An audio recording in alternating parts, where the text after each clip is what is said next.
Does the channel provide value? Focus on the foundation. I am a travel vlogger. It's always about communication. Build those partnerships. What are the problems that you solve for your clients? Just being ahead on the technological side of things. Leading an organization. You not only want to survive, but you want to thrive. They said it wouldn't last, and they said that you can't drive profitable and incremental revenue through the affiliate channel. But here we are, 20 years later, and the affiliate channel is alive and kicking and generating profitable revenue for thousands of retailers across the globe. Hi, I am Jamie Birch, your host of the Profitable Performance Marketing Podcast, where we talk to some of the industry's best and brightest about their careers, about leadership, and about how to drive profitable revenue through the affiliate channel. Welcome to the Profitable Performance Marketing Podcast. I am your host, Jamie Birch, and I'm also the CEO and the founder of JEB Commerce, your award-winning affiliate management agency. Today, we've got a great podcast guest for you. It is April Spigarelli. She is currently the senior account executive at Ibotta, a very intriguing and successful affiliate. Dude, we have some awesome conversations today. Everything from career. You guys, if you've been listening, then you obviously know, you remember, I like to talk about a couple things on this podcast. I like to get to know my guests. I want to talk about careers, and it's always intriguing how people make decisions, especially when they take big leaps and big risks. And today's guest is definitely no stranger to that. So we definitely go into career decisions and how those are made, and the history of Ibotta and how they do things. But one of the big things I want you to really focus on and get to is her planning rules. Now, we will include these in the show notes, but we talk about Q4 planning and planning in general. April does a really good job as well of talking about the unique value proposition of Ibotta and what it's like to work with that affiliate and her, and what she needs from advertisers to be successful. So I'm going to get out of the way here and let you listen to my really fun conversation with April Spigarelli from Ibotta. All right, April Spigarelli, thank you for joining us and welcome to the Profitable Performance Marketing Podcast. Thank you for having me. I'm excited to have this discussion today. Yeah, me too. It was great to get to meet you in our prep call, and excited to talk about a bunch of interesting things. But tell me, what's going on in your world? How are you today? Well, it's late September, so we are in the middle of what I like to affectionately call Q4 crazy in affiliate planning. Yeah. So, it's just trying to make the most out of our days, because I think, especially now working from home, as most are still at this point, I think within affiliates, trying to balance like how much can I squeeze in terms of productivity into the day, while also still being a human being and a mom and a wife. So how are you recently? A lot of the same. We recently had a corporate offsite that we had. We called it the corporate insight, because we were planning to all get offsite and together. Here where my office is, headquartered in Coeur d'Alene, Idaho. And, it just got so crazy, and I was so worried about, God forbid I ask my team to do something and they get sick from it. And Right. so we just Thursday and Friday had our insight, which was our virtual offsite.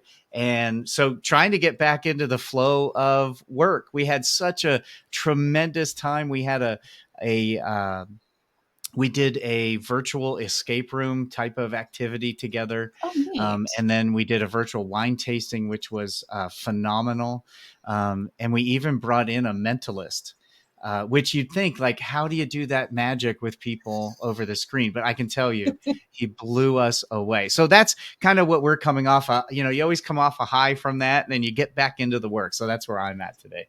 Yeah, I don't envy the catch-up process after being out for a day, but it's so wonderful and helpful to like gather as a team however you can, whether it be digitally or in person, because it's important. It's important to make sure that everybody sees each other and sees that like we're all in this together. And I've worked for I've worked for companies that did that right and did that very well. And then I've worked for other companies that didn't do it quite right. And the difference in productivity and just morale more than anything Yeah. is striking.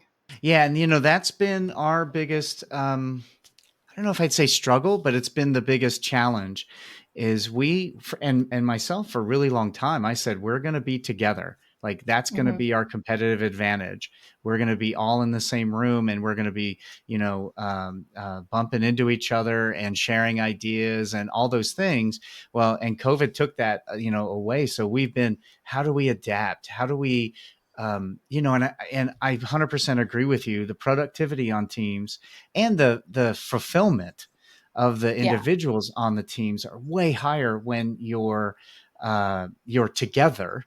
And how do you do that when you're not together? So this entire 2 days we called it JEB Connect, and it Mm-hmm. was 2 days of shared experiences and trying to come up with, because I always think in order to build a strong relationship with someone, you have to have some shared experience, something you do together. Well, how do you do that when Right. you can't physically be together? So I think we found some really good ways. We got some good feedback. And I think it's positive when employees text you and just say, hey, this was such a good event.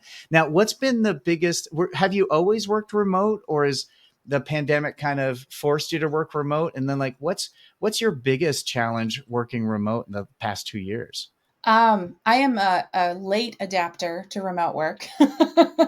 I actually did used to go into an office about a half-hour drive from my home. I worked for Rakuten from 2012 to late 2020 on their sales team, and I used to drive in and be in the office and be present. And we had flexibility that if you needed to work from home, you were given, all the tools to do so, essentially. And then when the pandemic hit, that became, I was just talking with somebody about this yesterday too, that it's funny that when the pandemic first closed everything down and we all started working from home, our general feeling was, oh yeah, we're going to do this weird thing for a few weeks. And then, we'll go back to the office and life will kind of resume. And then here we are more than a year and a half later, and Yeah. we're still in it. But late last fall, I made the decision to leave my position at Rakuten and take a full-time permanent remote position, which if you would have asked me 5 years ago, I would have never seen that for myself. But it's interesting the things that you open yourself up to and how life and your circumstances change your attitude about things. So now I am full-time permanent remote because I work for Ibotta now. And the company is based in Denver, Colorado. And obviously I am in Wisconsin. So, remote work it's interesting. It has its own set of challenges, but also there's positives to it as well. I think the case can be made for either way. And the only person who can really decide, is this the right move for a potential employee candidate, for an existing employee, is really just the employee in the organization. And Mm, it's interesting because I'm very much a people person. But then with that, working in an office, there were moments where it was really hard for me to focus because yeah. I love listening to conversations around me. I love listening to how my peers approach things, how they answer specific questions. And it's really nice to be able to gauge and kind of bounce off one another. So when you make that shift to remote work, you have to be intentional about how you engage with your fellow employees. You have to schedule in. It sounds silly, but it's super helpful to schedule in just time to catch up with team members that you get along with really well, and remote happy hours, and meetings that are specifically dedicated to idea sharing and how are you answering questions, like this, and getting help from the team. And that's where it turns remote into as productive of work as in-person office experiences. Gosh, and you bring up that word intentional, that level of intentionality. That is probably what I've learned most about all my relationships during the Yeah. last 18 months is because we aren't physically in the same room. If I want even outside of work, if I want to keep that relationship with that person, I have to put that on my calendar, you know, call Yeah. TJ, call my mom, do those things because we're not together. And that's what we talked about at the beginning of the offsite. Like some of these things are going to feel hokey because we're having to like move into that. Did you experience that too of like, oh, I gotta carve out, I gotta put time on my calendar to check in with somebody or to do that intentionally? Was that difficult for you? It was less of a leap for me because even though I went into an office when I was working for Rakuten at the beginning of the pandemic, we still had a kind of a global experience because my direct supervisor worked out of San Francisco. So if I wanted to talk to my boss, I still needed Mm. to engage over Zoom. And I'm admittedly old enough to remember when Zoom was not a thing in all of these relationships with marketing, with affiliates, with all of that, because I remember the shift when we went from just doing a conference call for sales meetings to being on camera because I have a very expressive face and I tend to lean a little bit sarcastic. So I remember when we made that shift, somebody kind of tapped me afterwards and said, you might want to watch your facial expressions when we have some of these sales meetings because the sarcasm comes through whether you're speaking or not. Oh, yeah. So I 90% of learned, your language is from your yep, body I language, learned right? at that point, like, oh yeah, you better temper your eye rolls, April. Yeah, that's been, I know the mistake I made is sometimes I'm in meetings where I only need to be present and I don't have to, I have no task and no Yeah. role other than being there. And so sometimes I will move over on my other screen and do something else and someone will say something and I'll have to catch myself from going, making that face. Well, that's it's been such a weird time, and even for us last week, we so badly wanted to meet everyone. And once we went remote, we knew we could hire from anywhere really in the world. And so Right. where we are is way different now than 18 months ago. So getting everyone together, and we just had to make it was the right thing to do to go virtual. And so it's been such a weird time. But why don't we go back to the beginning? Tell me, how did you find affiliates? How did you get into this career path? Backwards, sideways, and at like 48 miles an hour. So I went to school for broadcast journalism and dabbled in marketing with that degree as well. And when I graduated, I took a look at what my job options were. And I was looking into, do I go kind of more of the on air broadcasting route or do I lean into the marketing route? And full transparency, marketing had better hours and better pay.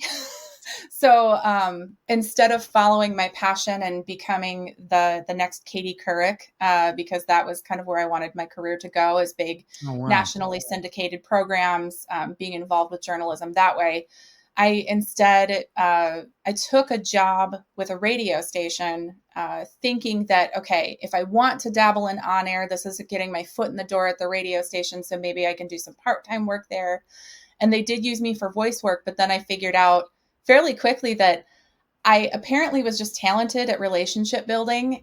So I stayed on their sales staff for the next 3.5 years and just found out that I was really passionate about it and that I loved Oh, it. wow. And so I worked for a few different radio station groups in my 20s. And then I dabbled for about 10 months, I think, selling hearing aid batteries to audiologists and figured out that that was not what I wanted to do.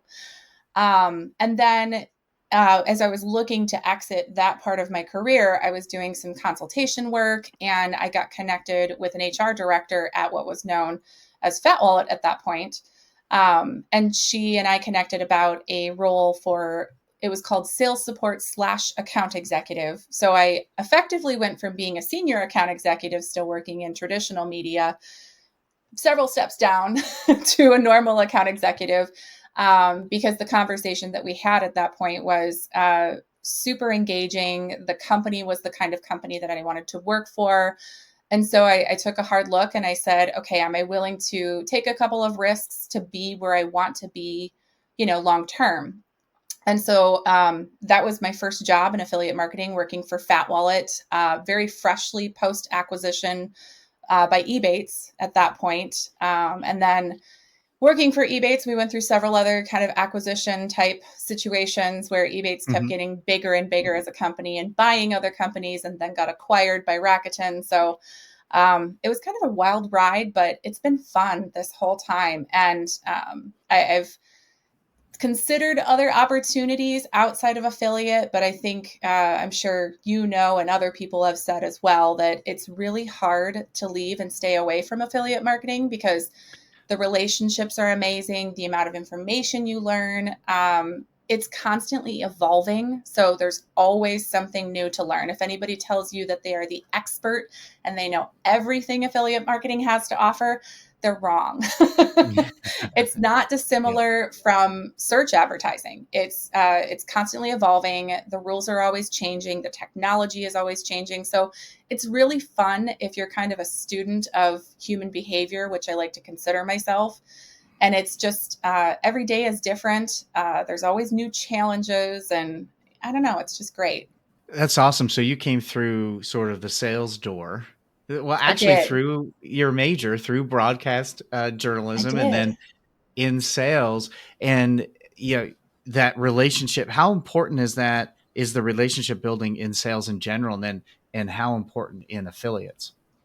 It depends on what sort of organization you're working for. If you're working in marketing in general, relationships are very important because really it takes time to establish trust. And when you talk about marketing in general, not just affiliates, but all marketing, you're really talking about what buttons can I push to see human response. And I've always been that nerd that loves what buttons did we push? What sort of response did we see? Because the beautiful thing about human behavior is it's not an exact science. It's not something that occurs in a lab. There's this entire ecosphere of where the average consumer is going to interact with your brand and what sort of pieces were involved in that in the pie, and how did that then in turn make the consumer feel about your brand.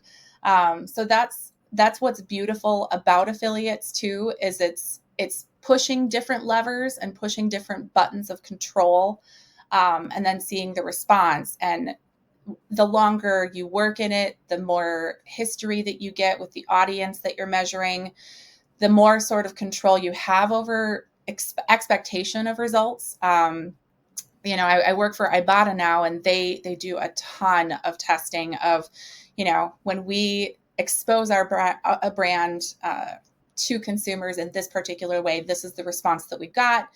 And they try very hard to make that as scientific as possible and make very few changes so that they can see those results. And that was part of what drew me to them as a company is, they have such a different nature of relationship with the brands and with the consumers that, there was a lot more kind of bells and whistles to play with on the car that I was shopping for per se.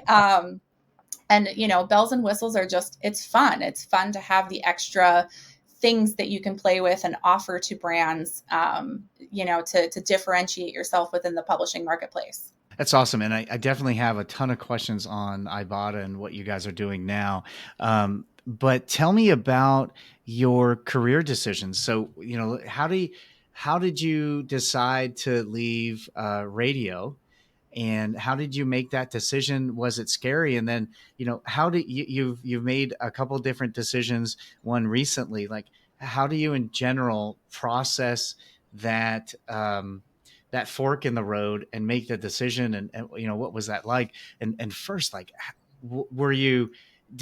was there hesitation from kind of leaving that area maybe you thought your whole career was in? Well, when I was leaving radio to go into affiliate marketing, it was long enough ago now that, and it's funny because this isn't really the case anymore, but there was so much discussion around the effect of satellite radio and how big of a player satellite radio was going to play in the space. And I feel like both terrestrial radio and satellite radio have kind of figured out their effective pieces of the pie. And now we're continually having that discussion around TV advertising. If you follow any sort of marketing podcasts or blogs or things like that, the big question of how valuable is it to market yourself on traditional terrestrial TV signals versus streaming and things like that. And the marketplace does tend to differentiate, but my decision to leave radio was primarily because I wanted to get into the digital sphere. I saw so much opportunity and potential, and I was kind of coming almost as things were starting to really peak and grow very aggressively within digital and affiliate marketing. And when I made the decision, Facebook had really only been open to a general audience for maybe a year or two at that point. So Facebook was still, on the hockey stick part. And it was, you see these industries that are growing aggressively, and there's so many different ideas being shared and things like that. And I'm an elder millennial, so that really appealed to me to be part of that process, to be part of something that was growing and that I could make my mark on. And then, I had a great 8-year tenure at Rakuten, and Ebates and Fat Wallet, naming all of the name changes as we went through the years. But there was a point last year where I thought, okay, I want to do something else. And there just wasn't space for me to grow into the type of position that I wanted to grow in. Rakuten's a really big organization, but they had done a reorg last year. And I kind of thought, okay, this is my moment to try out something different. So I'll just keep my eye on what's going on and what's going to be available to me. And a very early stage startup, I should say, reached out to me last fall called Give Good Deeds. And it was kind of that something different that I wanted to see. They were building something that was similar to what Rakuten did, but it was very focused on nonprofit organizational relationships with direct brands. So it was both giving space to, what is Nike investing their nonprofit dollars into, as well as if you make a purchase through Nike, can you also invest a portion of your cash back into the nonprofit organization of your choice? So it was very much right up my alley. They were doing a lot with, sharing data about consumers and sharing, a lot of information about what sort of control advertisers could have over relationships. And it was great. And I made the leap. I did the really big and scary thing, because the older you get, the big scary things get just scarier. Oh my gosh. I look back at when I started this agency and I'm like, one, I don't even know that guy. And how the hell did he do that? Yeah. One, it's, I have a really close relationship with my dad, and he had a storied career in sales too. He's retired now, but he said something to me at one point, and it's not a Bob original by any means, but he said, "If not now, when? If not me, who?" And that was the thing I had in my head when I made the decision to leave Rakuten of, okay, you could be part of this early stage, really cool thing. And if it's not you, who else would you recommend for the position? And I couldn't think of anybody that would be as passionate about it. So I took the leap. Unfortunately, 2 months after I started at that position, the startup failed. It was just, there were a lot of big goals around what they wanted to do in terms of growing the audience very quickly. And it's just tough to do in a pandemic. They had some really solid exposure, and they had a lot of plans for how they were going to scale, but converting a new audience is hard no matter what. If you're a publisher, if you're a brand, capturing new folks is always some of the toughest things that you're going to capture in terms of conversion. And so, the CEO of the startup had to take a good look at, okay, where do I focus my efforts? Do we find, external funding to help support this for a while? And he made the decision, unfortunately, to just, let the project go. And I think it broke his heart as well as the hearts of all the staff. But then it left me in a position of, okay, what do I do next? Yeah. And then I tried my hand at internal sales again and figured out it wasn't for me. I worked for Zendesk for a bit, and they're a fantastic employer, but the speed and the sort of focus of what I was doing was just, it wasn't where my passion lied. And so a few months into that, I reached out to the folks at Ibotta and I said, hey, what's open there. And I had a really good conversation with one of the VPs, Rishi, and he said, yeah, if you're interested, we would love to work with you, but it's going to be another one of those weird situations where you're going to kind of take a weird level step in your career, April. You've had a director title. We need a senior account executive. And I said, nope, this is where I want to be. And part of what drew me to it was Ibotta. They do similar things as other big publishers, the Rakutens, the Honeys, but the level of engagement was what really attracted me, because Ibotta's history is in grocery CPG.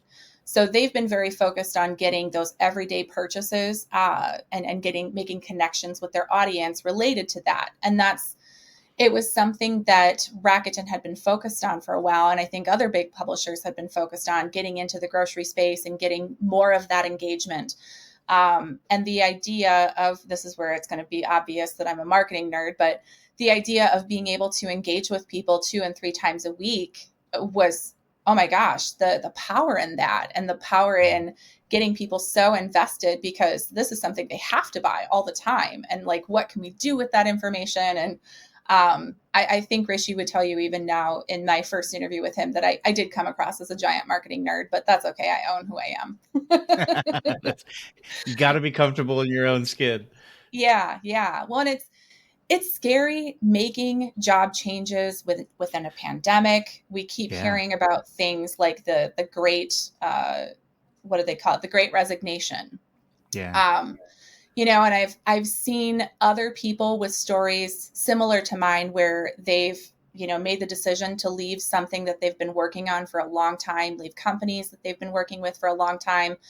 And sometimes you take a risk and it works out beautifully. Sometimes you take a risk and it doesn't work out. But the beautiful thing about that is, you take that lesson, and, when Good Deeds no longer was in business and I was kind of left like, what's my next step? I always knew that I could fall back on the relationships that I had built and kind of try to use those to figure out my next move. It's a true testament to how great the relationships are in affiliates that I had so many people reach out to me saying, hey, I heard this position is open. Hey, I heard this company is hiring. This company is great to work for. And actually, one of the engineers that I worked with at Good Deeds came from Ibotta. So I got to pick his brain a little bit, awesome. When I was talking to Ibotta of, what's the culture like? Are they great to work for? And he had good things to say. So it was like, okay, I feel like I'm making the next right move. But if anyone is making, starting to have the feeling that they want to pursue the next step, the best thing I can tell them is to go in with both eyes open and be prepared that it might work out, it might not, but you will be okay generally in the end. You kind of have to have faith in yourself that, trusting your gut is usually the right thing to do. But as long as you're looking at all of your options, looking at everything as entire ecosphere as you're making those decisions, if you're trusting your gut, you're the best source of making that right decision. Are you enjoying the show so far? I sure hope so. There's been an awful lot of discussion over the last few years about the value of coupon affiliates. Maybe even you have doubted whether there's value or not. Well, we at JEB Commerce wanted to find out, and the good news is the data is out there. So we interviewed all the top networks, did our own research, and compiled all the data from many reports already done about these affiliates on whether they add value or not. You see, we wanted to know the truth. And that resulted in an ebook that is now available to you at jebcommerce.com/value. In this ebook, you'll find the 3 categories of coupon affiliates, information from Rakuten's marketing report on incrementality, data from Google and ComScore, data from Link Connector on commission stealing, funnel participation, and data on brand perception, and so much more. If you're struggling with this debate and trying to determine your coupon strategy, you definitely want to download this free ebook. And I want you to have this 100% for free simply for being a listener of our podcast. You can access this free ebook at jebcommerce.com/value, all for free. So thank you for listening. Now back to our show. I think the most poignant thing you said there was, you're going to be okay. Like Yeah. I look at, and your positions over the pandemic. I'm sure that were scary moves, not knowing. It's one thing at any point in your career to make a job change. You're like, what if this doesn't work out? Will I be able, all these things are going through your head, right? Will I be able to find another job? Right.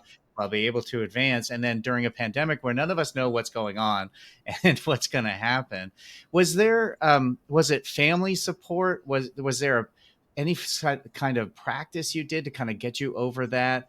Or was it just the future opportunity that you wanted to go after that future opportunity? What was there anything that helped you get over that fear? I think the biggest thing is being very introspective and knowing yourself very Mm, well.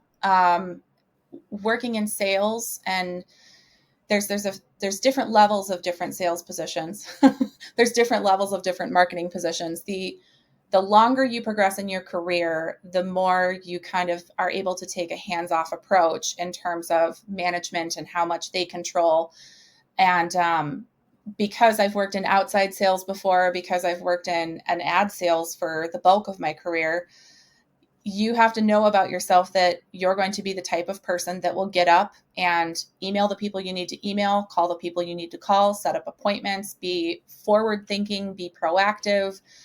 And if you know that about yourself, and if you know that, you know, you're going to be able to support yourself no matter what, that's where it generally kind of starts coming from. It's easier to believe I'm going to be mhm. okay. And fortunately, I have lots of downfalls, but that is one of the positive things that I can say about myself is I know that my particular brand of drive in what I do and the steps I take to be successful. I tell my 11-year-old all the time, you have to put in the work. And if you know that the Yeah. type of person you are is the type of person who's going to put in the work, generally you will be okay. That's not promising a life without adversity. And I fully own that I come from a place of privilege. My parents are married, they're stable, they've always had a stable income. We weren't necessarily well off by any means, but we were solid middle class growing up. So I knew, like, worst case scenario, my parents could theoretically help to a certain degree, but also I'm a prideful person, so I didn't want to do that. So when I was unemployed, I'll be transparent with you, I put in so many applications, and I forced myself outside of my box quite a bit too, of looking at different sales roles, looking at different organizations. And that was kind of how I ended up with Zendesk, because, Zendesk had some great things to offer. But yeah, as an adult, the really cruddy thing is you have to be very introspective about what type of person you are. And Yeah. you kind of have to know, like, am I going to be okay with this long term, whatever sort of decision I'm making? And then you have to stick with that decision. And, like I said before, sometimes it works out, sometimes it doesn't. But part of being an adult is knowing that, if it doesn't work out, what's your next step to be okay? Because you can't just stand and look at the closed door and go, well, that really sucked. Now I'm going to mope for the next 9 months, Yeah. and then I have to rely on others. And if you have to have some gusto. That's April. That is fantastic. I think you'd fit in my family really well. We do a lot of the same. We watched my father in his career go through, take risks and setbacks, and have to figure out what that next step was. And like you said, who am I going to email? Yeah. He would have goals every day when he was on his job search of, I need to contact so many people. I need to have so many conversations, and that's my job every single day. I think our families have a ton in common. So talk Yeah. to me about Ibotta. What is it? If our listeners have never heard of it before, tell me about Ibotta. Ibotta it's app based primarily, but it is also a browser extension. It's also a web presence. And the original idea for Ibotta was grocery purchases. Our founder, Brian Leach, wanted to, our founder wanted to approach grocery purchases. He was looking at someone clipping coupons and thought about in a very Denver, Colorado way, look at how many trees we're killing, and there's got to be a better way about this. So Yeah. the app launched 2010s, the early 2010s. I think it actually came to fruition around 2013. And the whole idea was making grocery purchases rewarding, similar to how other loyalty publishers in the affiliate space, how do we make shopping more rewarding? But it was particularly focused on grocery. So the root of what Ibotta is started in CPG, consumer packaged goods, and really just kind of reached out to different companies, the Crafts of the world, the Coca-Colas, and that and so forth, and giving people digital coupons for their purchases. And they grew like gangbusters over the next several years. And then a light bulb went off several years ago saying, there's this whole other side of e-commerce that we could technically play in. And they launched an affiliate experience of still within the app at that point, of also being able to get cash back at Macy's, get cash back at Old Navy and Gap and, Joann Fabrics and the like. And it is a constantly evolving project. There's always something new and exciting going on. But if I had to say in 30 seconds, what is Ibotta? Ibotta is a company that strives to make every purchase, no matter what it is, if it's shopping, in a grocery store, if it's buying a new pair of shoes, if it's buying flooring for a new flooring project, and making that purchase rewarding. And they're very focused on audience feedback, which is very cool. That was a new thing for me.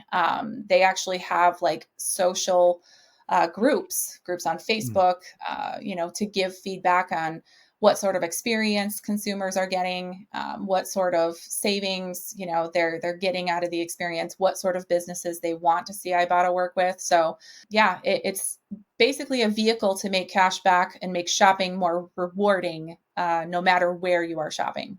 Awesome. So I asked my team who work with either you or Ibotta in general, and I said, what questions should I ask April? So I have like 4 rapid fire, Ibotta specific questions. And then I want to talk about Q4. You mentioned earlier, you're in the heat Yes. of Q4 chaos. But so here are my rapid fire from the team. What verticals does Ibotta find the most success with? CPG is still a very big piece of our business. But really outside of that, any sort of general, if you tend to buy it online or if you tend to buy it in the store, that if it's something that you purchase once a year to 5 times a year, that's a business that we probably work with. So we do see strong performance in just kind of general everyday vertical where you buy your clothes, where you do home improvement projects, where you buy your vacations and do your travel planning. It's very well spread across kind of general retail, as well as just kind of buying services and experiences. And, I wouldn't rule out any sort of other businesses being potential partners in the future, but because our primary audience is still app based, because we are still growing the online presence, we still tend to be very retail focused. I do think that will probably change to a certain degree over the next couple of years as we scale the online experience and the desktop experience and the browser extension experience. But we just launched a really exciting partnership with Walmart. They're a big player within the space, and they're a very good partner of ours, where they have more of a close-knit experience where there's more real-time information. If you're shopping on Walmart, you're able to see which products have cash back available in real-time experience. So with that being a piece of something that we offer, that's what kind of differentiates us as a partner. I've never worked for a company that has had such an attitude of, if you build it, they will come. Gotcha. Okay. Most brand partnerships have these great ideas. A retailer will come to us and say, we really want to solve for X. And then, the neat part about it is I can go back to my engineering and products team and figure out, how do we logistically solve for X? And sometimes the experience of that, X becomes X squared or Y or something like that. But essentially, it's kind of almost a game of figuring out, okay, how do we improve? How do we make ourselves better and offer this new thing to make us a better long-term partner, for brands like Walmart, for brands that are also very rooted in everyday purchases. That's awesome. And I love that you have partnership algebra as what you do day to day, solving for X. I love it. Kids following at home, you won't have to do that in high school, but maybe your post or your advanced education, you may get into partnership algebra. I love it. I love it. So so my next question, and I think I know the answer to this, but are you guys seeing success driving online to offline or vice versa purchases?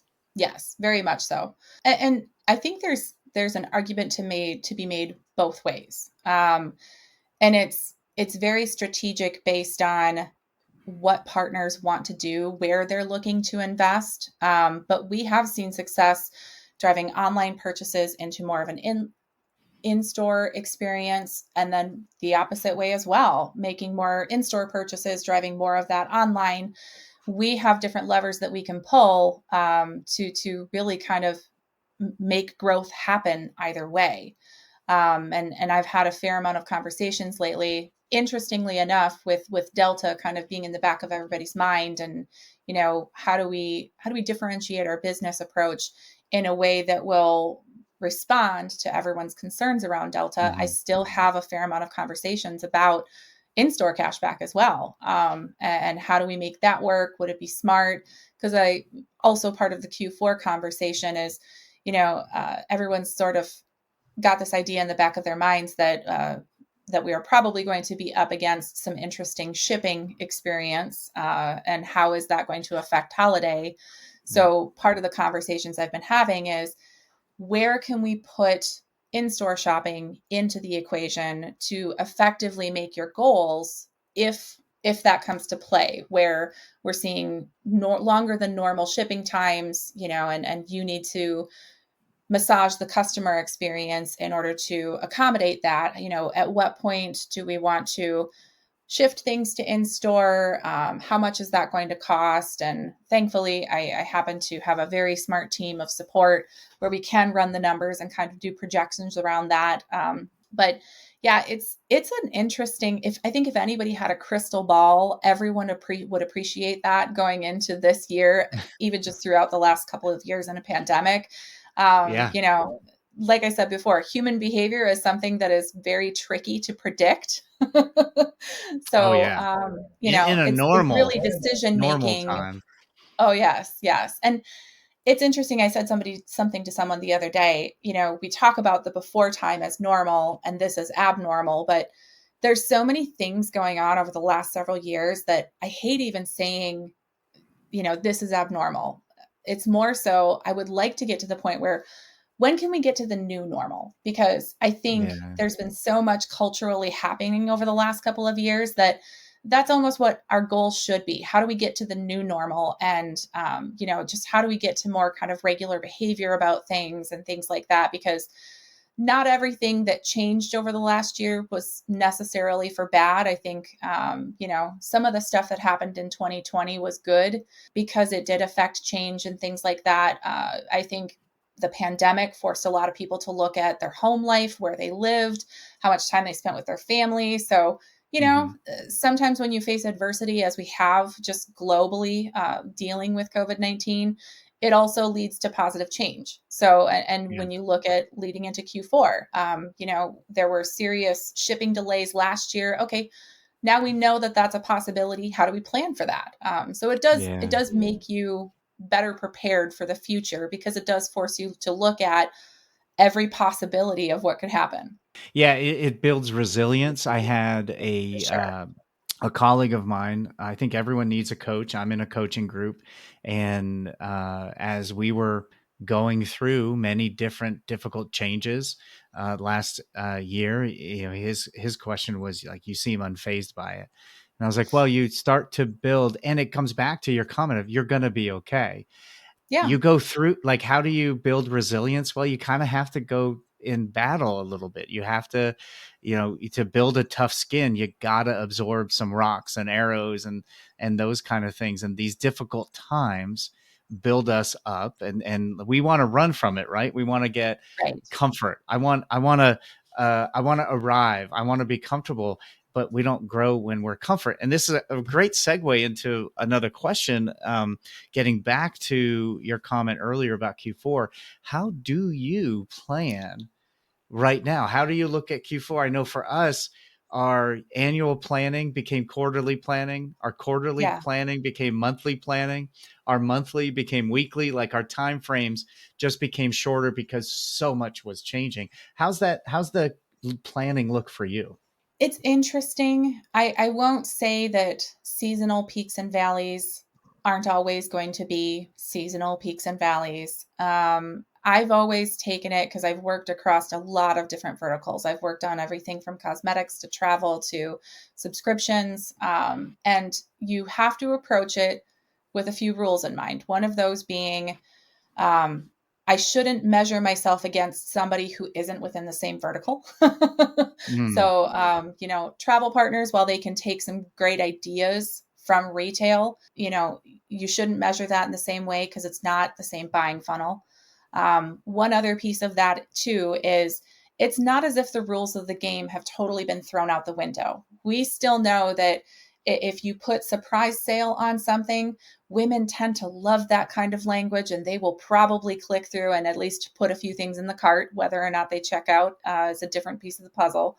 But it's not as if there's a complete reset on the way we think about, how we approach seasonal planning and things like that. But it's more so, can we be a little bit more risk averse in terms of our planning and having something in your back pocket that if things don't work out the way you anticipated, okay, what's our next move? I think the back pocket sort of thing has been very present and appreciated in a lot of the conversations I've been having with the brands that we work with, because, we talked about pushing online sales in store if we run into shipping delays. That's been a very present thing in the conversations I've been having. And also, okay, how do we pull more of this shopping activity forward and try and spread some of the love that everyone loves to shop on Black Friday and Cyber Monday? But how do we incentivize earlier on in the cycle so that we put less pressure on meeting our GMV goals when it comes to, late November, early December? And then we're really looking at, okay, there's a certain point with these goals that we have to say, I've put in all of my effort and now the chips will fall where they may. So it's a lot about open conversations in the partnerships that I have, and asking a lot of questions, but also establishing trust in that partnership too, so that the partners that I'm working with know that I'm looking at this from all angles and know that, I'm trying to have kind of an ace in my back pocket of, okay, if we need to pull a lever, what do we do? And what does that look like? And what is it going to cost? And the more safety plans that you can come up with, I think the just better prepared you end up being. April, that's gold. That is fantastic. I love. Well, thank you. I I appreciate that. I'm writing frantically, and I just hope I can read anything that I wrote. I love these rules for planning, and if I could just reiterate for our listeners, and you tell me if I got them right. We shouldn't measure ourselves against someone outside of our vertical. Right. Rules haven't changed that much. A lot of the marketing stuff that we do still works. So maybe Yep. that's more of a like, it's going to be okay. We don't have to freak out too Everybody much. needs to be told it's going to be okay. Yeah, yeah, I love it. I love it. That may be the title of this podcast. It's going to be okay. Oh, I like that. I like being known as an eternal optimist because I struggle with that. So I'm one of those people that, like, if I see myself not being great at something, it's like, okay, how do I fix that about me? And so I'm not naturally optimistic. I have to force it sometimes. I love there's a common thread through our discussion of self-awareness. Yeah. And I was thinking about it when we were, you were just talking about planning and thinking about all the social things that have changed, everything that's gone on, and how important it is when we're planning to kind of separate, sometimes we're laminated our beliefs Yeah. And so we may have specific beliefs about what's going on, and that may be completely unimportant to planning your initiatives for the next quarter. Yeah. Because you just have to get into reality of what is, not what I think about it, and plan for that. But then you said, can we be more risk adverse? I love the back pocket plan.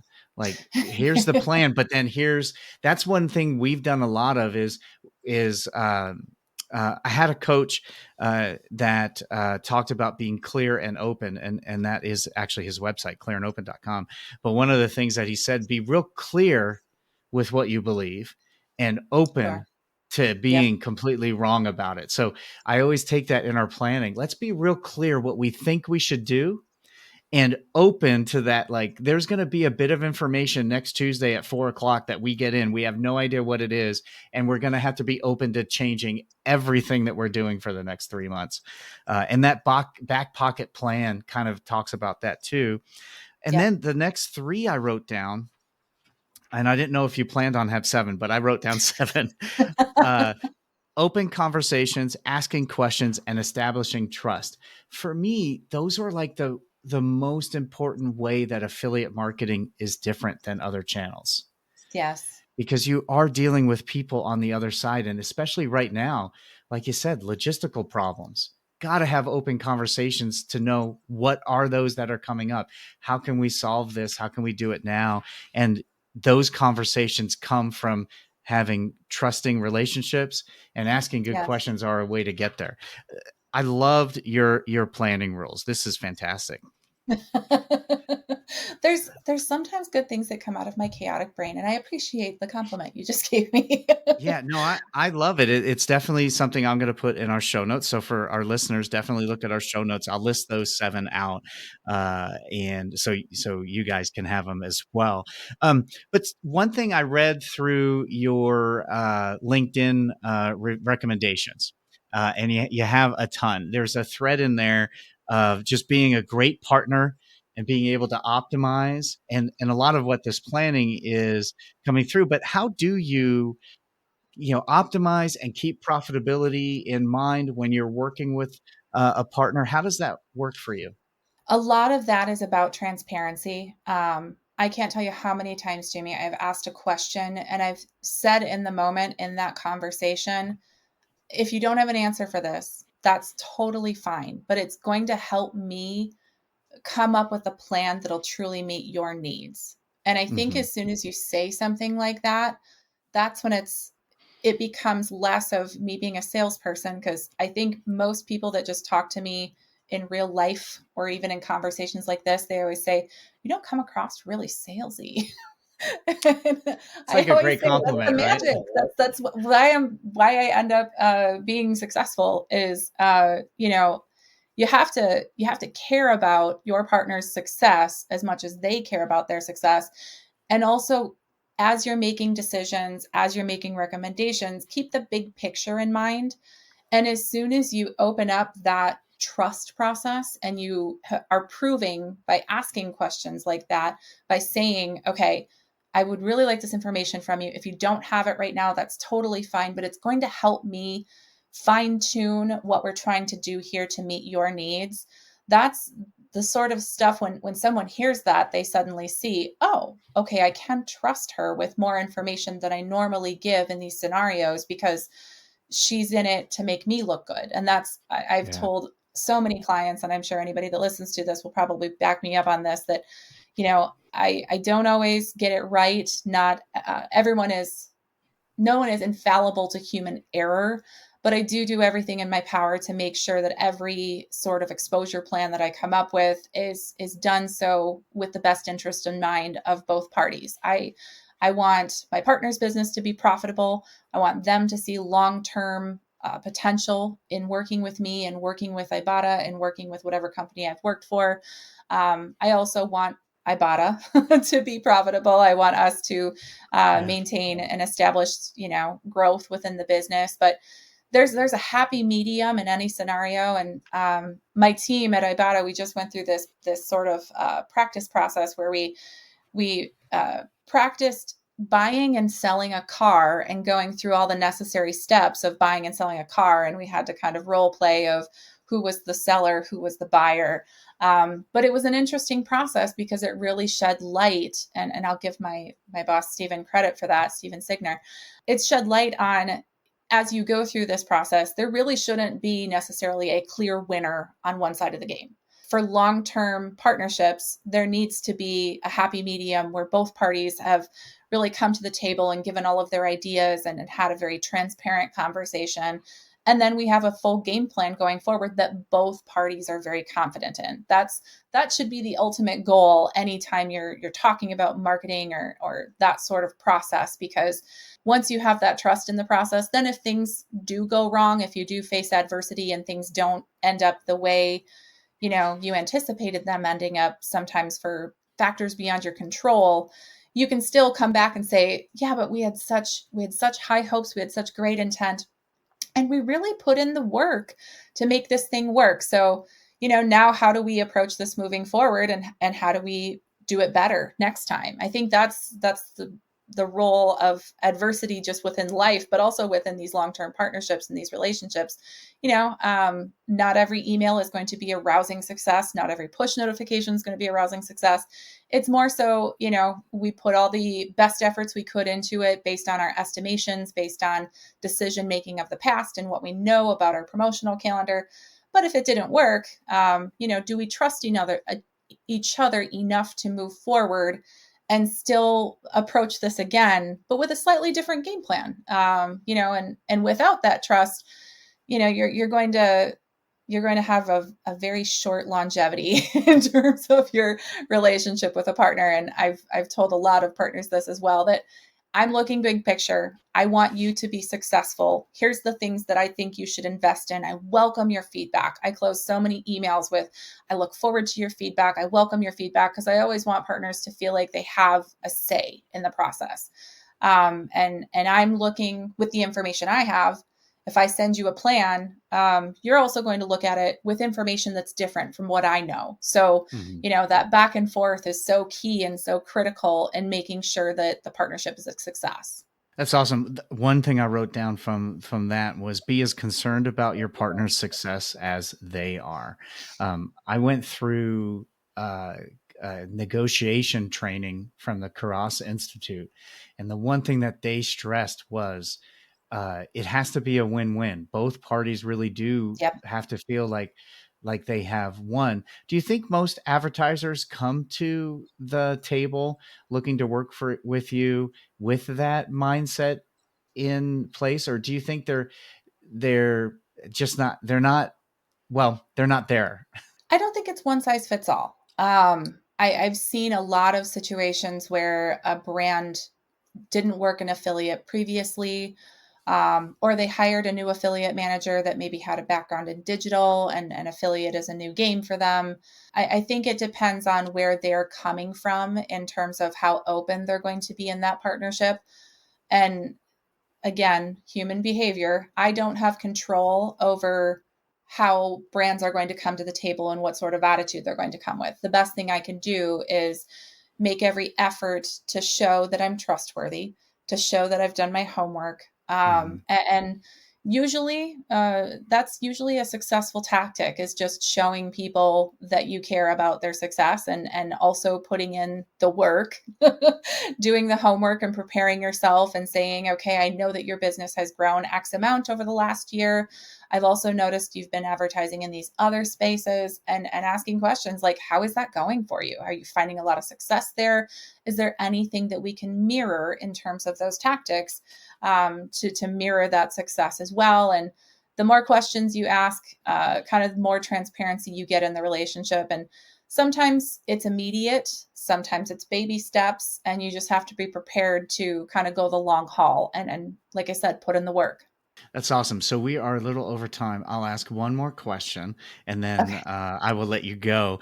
What if I am an advertiser and I want to partner with you guys? What do you need to make that the most successful? In terms of the step-by-step process, or in terms of just general approach. In generally, like what should they be thinking about and how you work and what they need to provide you? It's a little bit affiliate 101. I would say this should be the case for pretty much all affiliate relationships.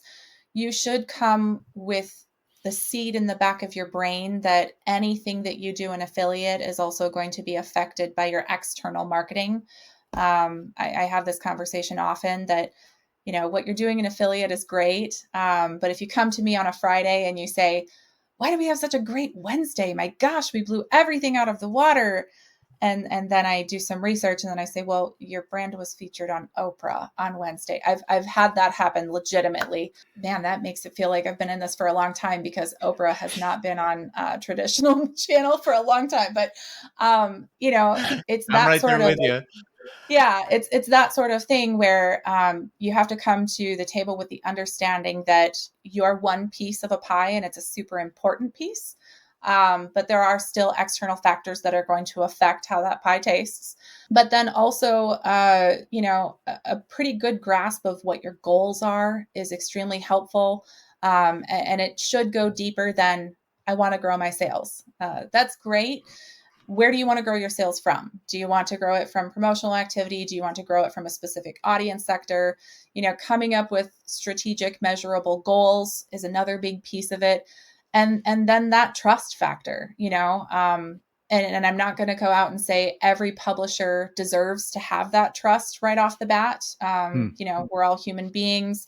Some are great at their jobs. Some are still getting there with being great at their jobs. I think there's potential in every publisher and every partnership. But, if they're generally asking questions like, what are your specific goals? Who do you need to convert? What does your promotional calendar look like? Hey, I came up with these ideas from your direct competitors. That's generally when you have a safe bet in trusting those people because they've put in their homework, and obviously they wouldn't be researching those types of things without having some care for your success. So trust is kind of the last big piece of it. Awesome. Definitely got that. Outstanding. Well, April, thank you so much. If any of our listeners want to touch base with you, follow you, contact you and talk more about this stuff, they want to get integrated with Ibotta, what is the best way for them to do that? You can reach out to me on LinkedIn, April Spigarelli. It's spelled phonetically, thank goodness, because it's a long and Italian last name. You can also get a hold of us at retailcp@ibotta.com. I believe that goes to the entire team. That will be specific to our affiliate. So it won't be reaching everybody on the CBG side and things like that, because we are definitely two different arms of the same body. But yeah, retailcp@ibotta.com will also reach the team. And then you can also reach out to us through Impact Radius, CJ, and Rakuten, because we also have availability in there as well. Outstanding.